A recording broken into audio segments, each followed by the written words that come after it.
that if Hitler and Jesus were to enter the office of a psychiatrist, only one of them would leave the office. Really? And that wouldn't be Jesus. Yeah. Jesus would be committed. Hitler would leave the office and the psychiatrist would say, wow, what an obnoxious person, and I hate his mustache, you know? But Jesus would be committed for his own good. Because he would sit there saying that because he's he's the Son of God suicidal, he's psychotic, right. I mean, he's bloody insane. He would be committed. Yeah. With psychotropic medications. I mean, he would be absolutely on strict maximum security regime and suicide watch. Right. You know? So we are using the word insane very loosely. Yeah. It ties back to what we said in the beginning. Religion is about insanity. It's about exporting insanity to some other realm, to God, to his representative on earth, so that we can heal.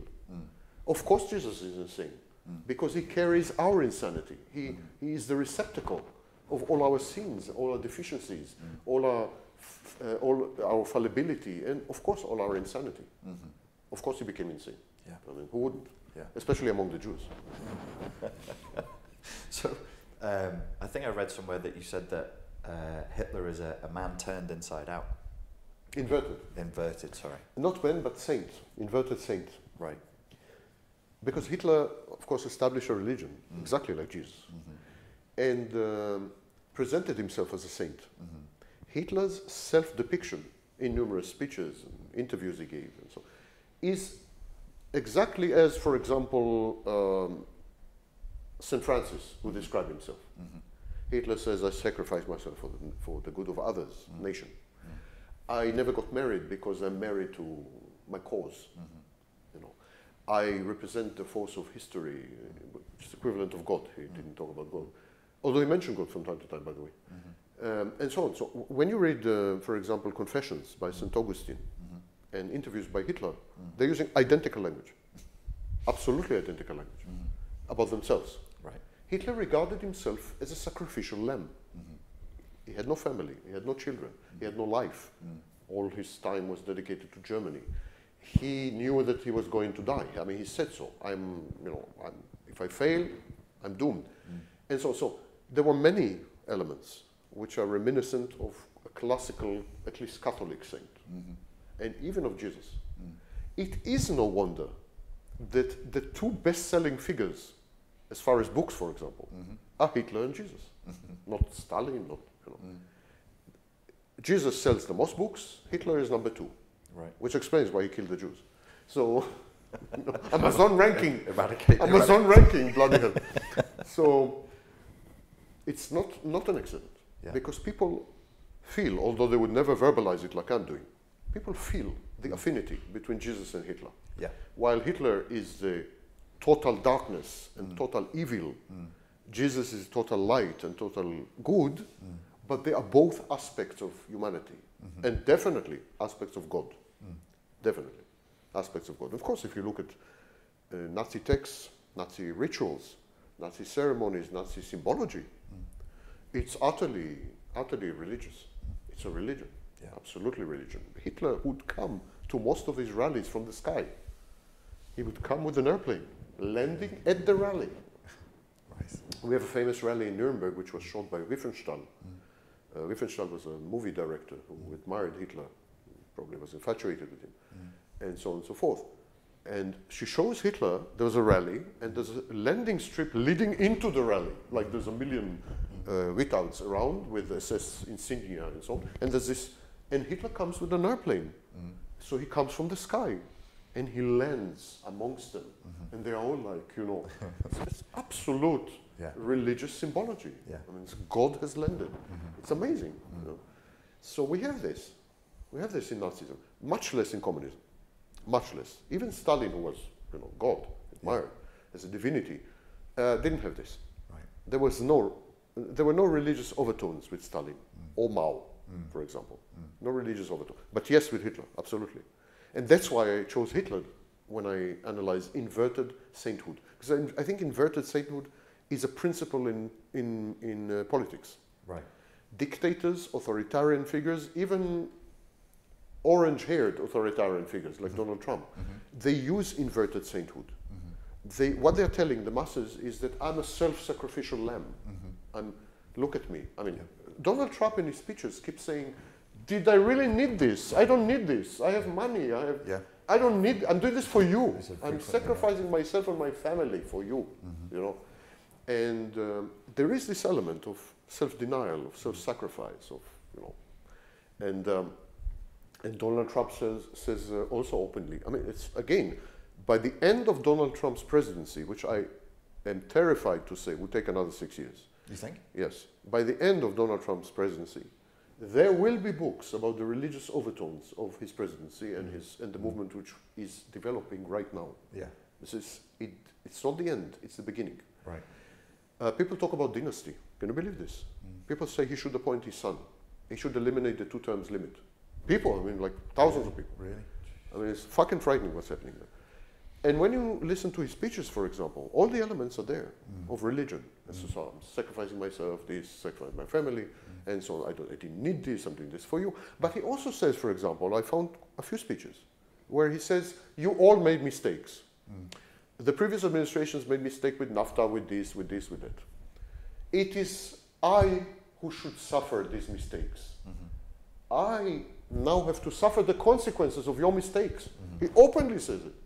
He says about Obama, for example, I have to suffer, in a speech, I have to suffer the consequences of his mistakes.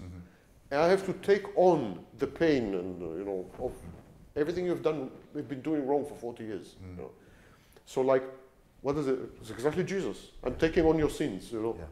It's Jesus-like message. And in many rallies, you don't have to believe me, go online. People are carrying signs, Trump equal Jesus, in many rallies. Wow. This I've seen in many rallies. Yeah. Trump equal Jesus. Trump is Jesus. Jesus sent him to us. Trump is, you know. It's a religious, he's becoming a religious figure. Become a religious movement, absolutely. With the most implausible thing, I mean, the guy looks like a deranged orangutan. And here you are.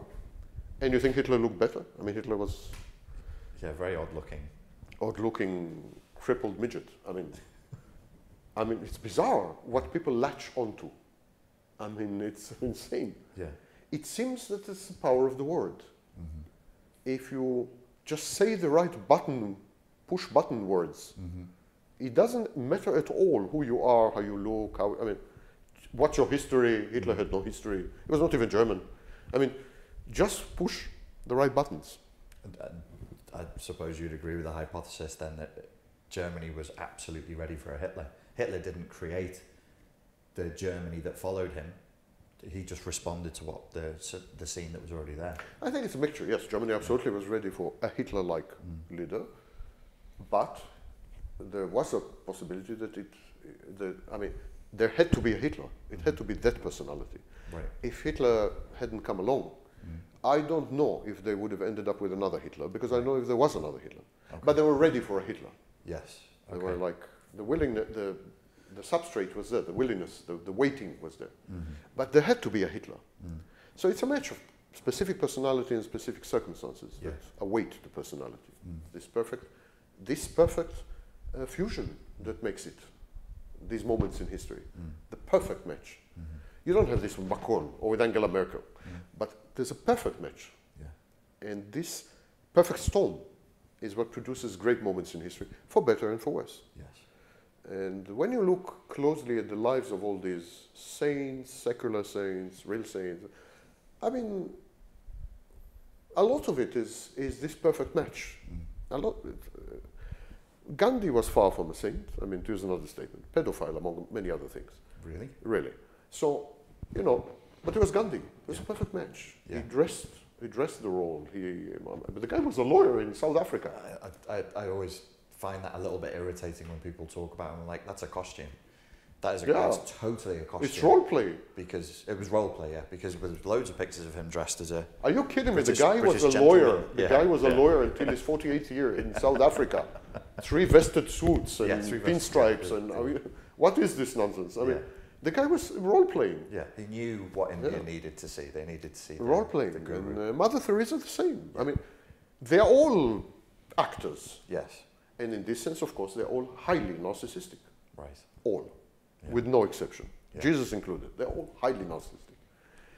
There is something in the confluence of properly timed narcissism and the right set of circumstances to produce the perfect storm for better or for worse. Because Gandhi was a force for good.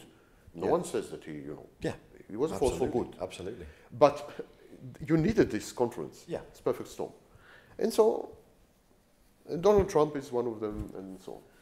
Before we break, that seems like a good moment to ask you to finish on this, the Jordan Peterson question, which is, as we discussed the other night, do you think he authentically believes what he is prescribing, or do you think he's doing this push button, saying the right words at the right time thing? Hard to tell. He's narcissistic, of course, but as I just said, it doesn't mean anything. You may have a real message. Just to convey it, you need to be narcissistic. Do you think he's personality disordered? I have no idea. I don't. But narcissistic, you would say, is definitely. narcissistic. That part is clear. Yeah. But I don't know if he's a narcissist. Definitely. There's no way for me to know. But I would say this. Throughout human history, there have been these pseudo or quasi-religious figures who came to tell us, convey the message, that without suffering, life is meaningless, that suffering is meaning, that without reverting to old values, old and proven and tried values, we are about to die as a species and disintegrate and so on, that the source of all our mental distress and all our social dysfunctions, source of all this is because we have abandoned certain core elements in our collective and individual personality, well, in this case, archetypes, in the case of Jordan Peterson. These messages are not new at all. If you read the speeches of Torquemada in Florence, in Venice, and so on, he was saying exactly the same things. He could have taught in Toronto University without any problem. The leader of the Spanish Inquisition. Later he became leader of Spanish Inquisition, but he was,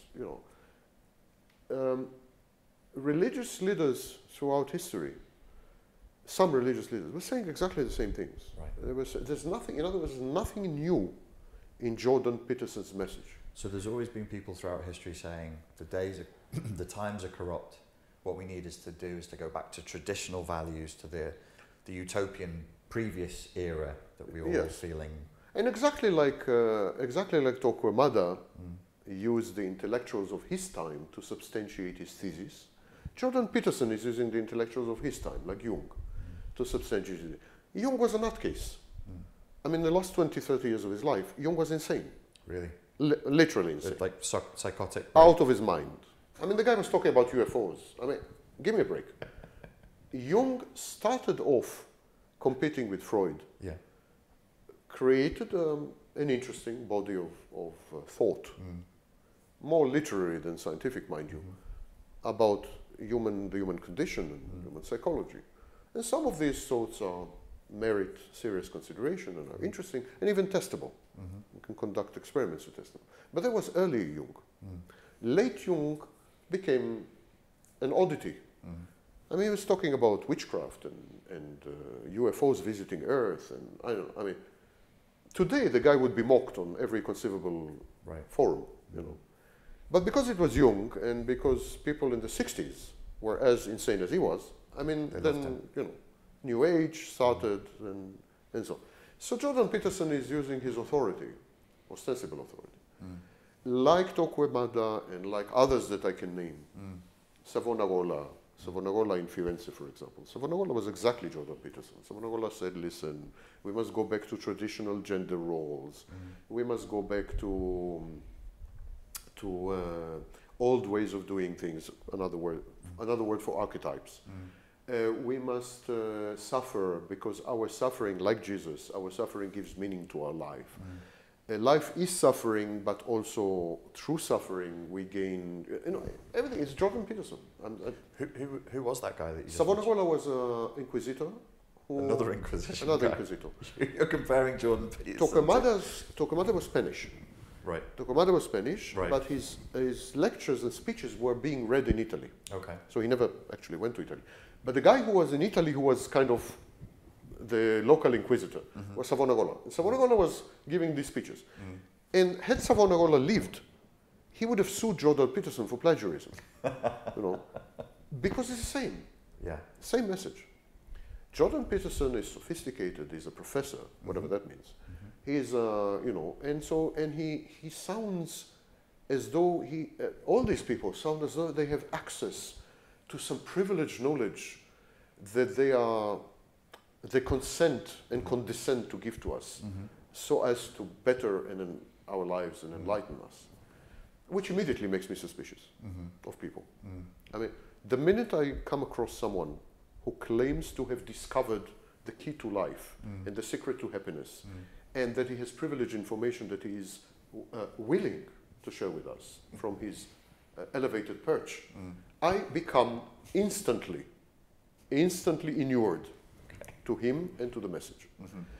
And of course there were many like this in Britain, many people like this in Britain, especially the New Catholics, who rebelled against Protestantism. And of course, in Protestantism you had Calvin, and you had, it's absolutely, I couldn't find, I listened to all Jordan Peterson's speeches online, and I read one of his books.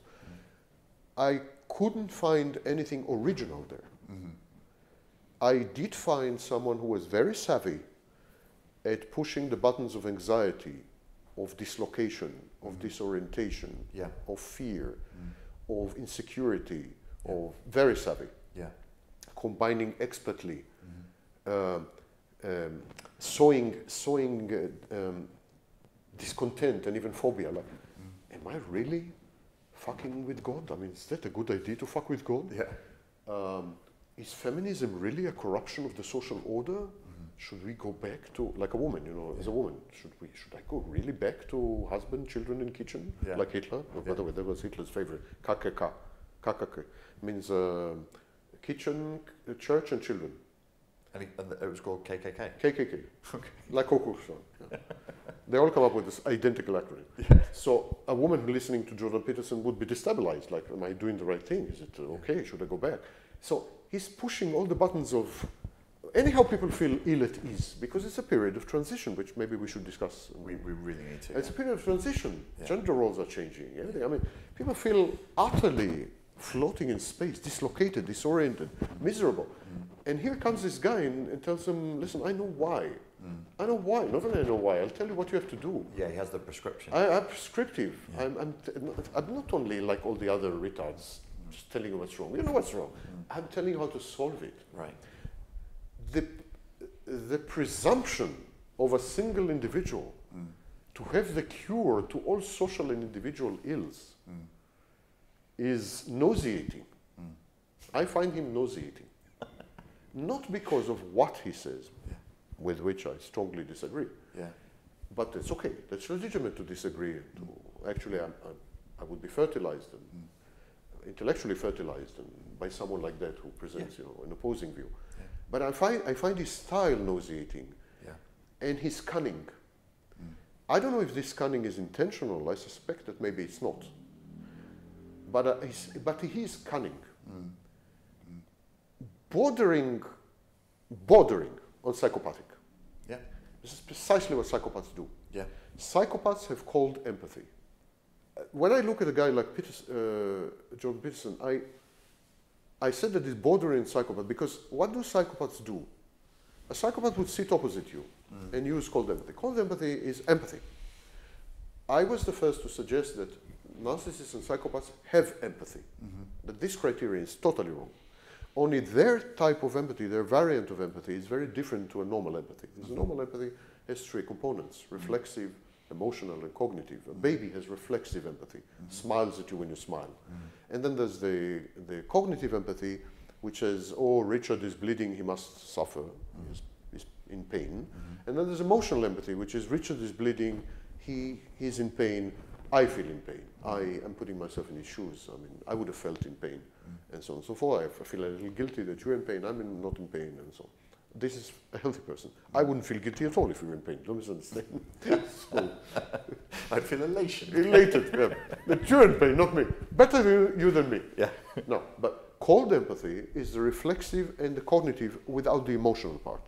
No ability to, no will even, to put myself in your shoes. So, I see you bleeding.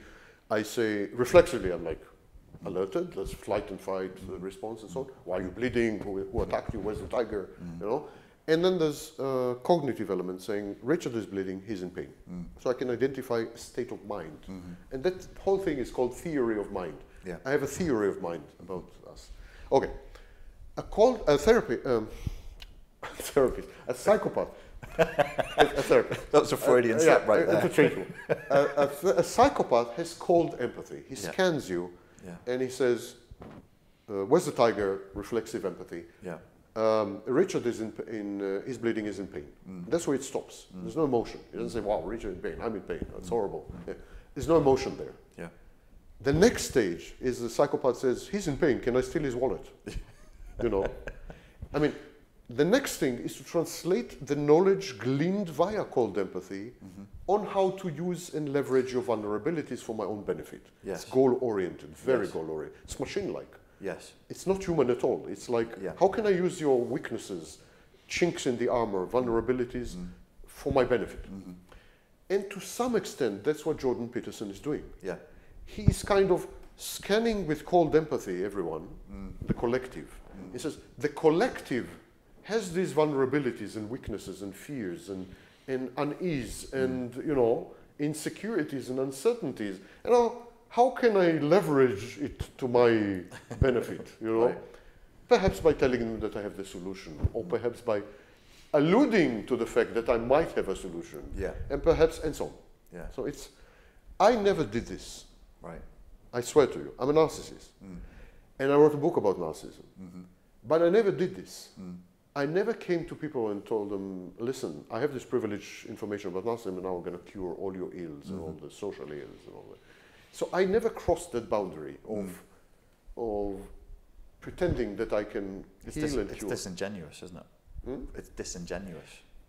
Either the guy is seriously delusional, in which case he's forgiven, but not very healthy. Or he's seriously not delusional, in which case he's very healthy, but not forgiven. Not forgivable, yeah. So I'm not sure which. Is he a psychopath? Or is he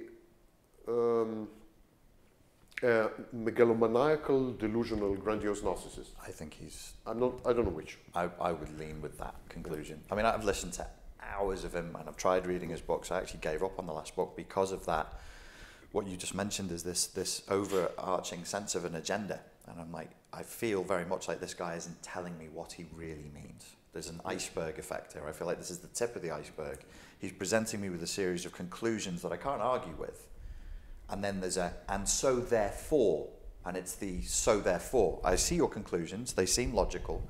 What is the now that we must do? And that's coming. He hasn't revealed that yet, is my suspicion. Yeah, it's typical with religions, by the way. Yeah. Islam was constructed exactly this way. Muhammad was vanishing, used to vanish, and then come back and say, I just talked to Jibril. Jibril is Angel Gabriel. I just had a chat with Jibril, and he told me this and this. End of story. Let that brew. Like a treasure hunt. I call it the treasure hunt technique. Right. You know, crumbs. Yeah. Of course, on the way you buy 60 books and 90 seminars. Yeah. It's a crumbs. Yeah. Scientology is constructed exactly around this. Yes. Ron Hubbard. It's a Ron Hubbard. Follow up the path. Yeah. I mean, and there's so Jordan Peterson is gravitating towards a Scientology-like structure. I wouldn't be shocked if he invents a system of life, and then you have to go through phases and pay him a fortune. I wouldn't be, in other words, I would not be utterly shocked if Jordan Peterson became a cult leader. One of his colleagues came out, wrote an article and said that he was told by Jordan Peterson over dinner that his main goal in life was to establish a church. Yes. Maybe Christian, maybe something else. Yes. And deliver sermons. I wouldn't be shocked that if it ends up with a cult. Right. It's a cultish thing. It is. Going towards a cultish. Having said that, he raises some very interesting arguments. Absolutely. And merits reading and so on. I disagree with many of them. I can refute the bulk of them. But I still find it interesting and provocative that he raised them. For this, he deserves credit. Absolutely. And that's it. That's all I have to say about him. I had one more question about him, which was, do you think he's a misogynist? Chauvinist. Chauvinist, okay. It's not the same. No, okay. Chauvinistic. Not misogynistic. No, I don't have a feeling he's misogynistic, but he's chauvinistic. Okay.